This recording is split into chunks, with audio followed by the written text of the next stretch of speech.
Oh, plenty of pardoned January 6th rioters are eager to cash in on a newly created compensation fund totaling nearly $1.8 billion. As two police officers who defended the Capitol that day filed a lawsuit to block any payouts. CNN's Donnie O'Sullivan spoke to January 6th Sixers who say they are thankful to the president. So the number I've put in is $30 million. $21.5 million is for the wrongful imprisonment.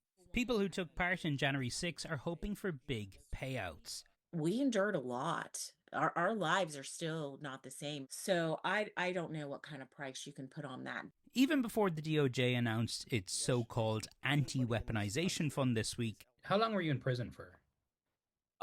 Jail and prison, I combine those numbers, 1,075 days. People like Brandon Fellows had already begun making claims for compensation. What's the reaction within the wider January 6 community to this fund? Some people are whining and saying it's not enough, and we're not even hearing numbers yet. Fellows was sentenced on felony and misdemeanor charges for entering the Capitol on January 6. Yeah, we went in there. Seen here in a red beard costume, Fellows spoke to CNN's Ellie Reeve during the riot. But they were smoking a bunch of weed in there. The charges against him were dismissed after a pardon from President Trump. Now Fellows expects compensation. According to ChatGPT and Grok, and also my knowledge of January 6 cases, I'm in at least the 3 to 5% upper tier for how terrible and also how strong of a case I have.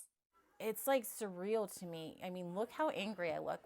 Rachel Powell, a mom of 8 and a grandmother to 8, spent 3 years under house arrest. We interviewed her before she began her prison sentence in 2024. I don't deserve this, and my kids don't deserve it. Like, have we not been through enough? She was released last year after being pardoned by Trump. What do you say to people who are outraged and say people like you don't deserve a penny? A lot of people don't agree with what happened on January 6th. But when you step back and you look at somebody like me, for example, my major felony had to be struck down by the Supreme Court. It's my crime that day of breaking a window. Technically, that's a misdemeanor charge.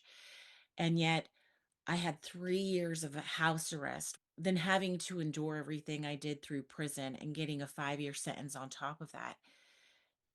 That's clearly weaponization. Brandon Fellows still believes the lies about the 2020 election and even believes that January 6 was a setup. But that's why I rationalize people, even violent people, getting paid for that day. Because the government set it up, and also on top of that, they stole the election. And both Fellows and Powell remain loyal to President Trump and thankful for the so-called anti-weaponization fund.